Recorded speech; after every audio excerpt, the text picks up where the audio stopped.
Bushmaster.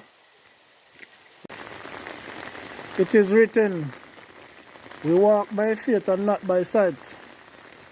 Yeah. 2 weeks ago I cleaned out the tank. Even though we had a terrible piece of dry weather, you know. And after I clean out the tank, we get a little rain like a few days after, but just a little bit of rain, you know. And I was planning to lean the tank to get a little water to bathe, but to God be the glory, I don't have to bother lean the tank because, you know, rain a fall. And the tank almost half right now, you know. So for that I am very thankful. Yeah, to God be the glory. I don't have to bother lean the concrete tank to get any water to bathe. Yeah.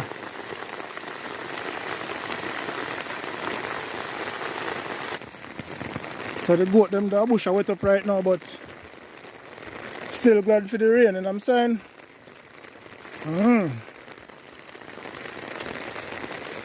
Glad for the rain. Even though the goat them are wet up a bush.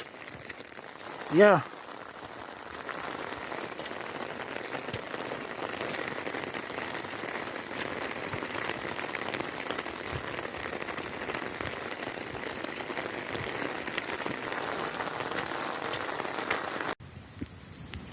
Bushmaster.